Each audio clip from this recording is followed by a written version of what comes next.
मार्च 8 तारिख विश्व महिला दिवस अवसर में पुरी पौरपालिका शिशु विकास प्रकल्प पक्षर पथप्रांत सभा पेंटकोटा स्थित बात्या आश्रयस्थली परिसर में अनुष्ठित हो सुभद्रा योजना उपकृत होता हिताधिकारी और किशोरी बालिका माने एही पथप्रांत नाटक परिवेशन करथिले। सभारे पौरांचल शिशु विकास अधिकारी महिला परिदर्शिका पोषण विसी ममता विसी और सुभद्रा हेल्थ डेस्क कर्मी माने उपस्थित थिले।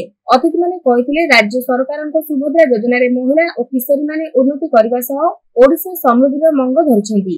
सुभद्रा महिला माने निज निज मतामत दी कहले निजे निजे स्वावलंबी होई परिवार भरण पोषण करी उन्नति करि पारुछंती। आगको द्वितीय किस्ती टंका महिला दिवस रे पाइबे। व्यवसाय बढ़िया सह खुशी व्यक्त करथिले। प्रधानमंत्री नरेंद्र मोदी, मुख्यमंत्री मोहन चरण माझी और उप मुख्यमंत्री प्रभाती परिडा को धन्यवाद अर्पण करथिले। अंगनवाड़ी नॉर्थ सेक्टर समस्त अंगनवाड़ी कर्मी स्वयं सहायता गोष्ठी महिला माने जोग देई रैली करबा सह स्लोगान देई नाटक और नृत्य करथिले।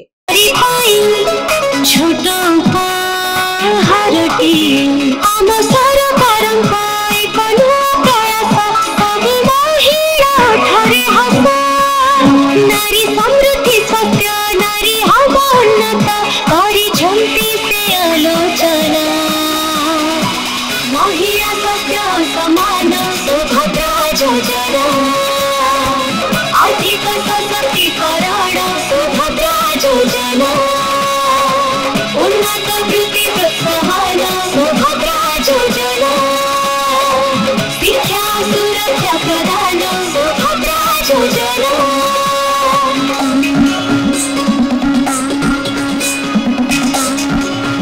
मो ना अंजलि मल्लिक मो वेस्ट सेक्टर परिदर्शिका अटे आईसीडीएस पुरी म्युनिसिपालिटी सुपरवाइजर अच्छी आज आमर पथप्रांत सभा अनुष्ठित करा जाउतला।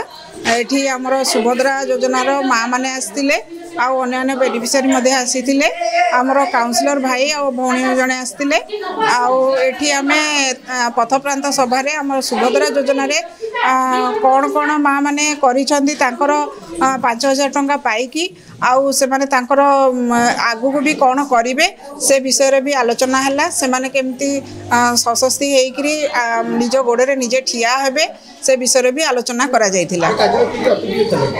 अतिथि आमर काउंसिलर भाई 2 जण आसीथिले आउ जने भौणी आसीथिले से टिके तांकर काम व्यस्त सब पळै जायथिले।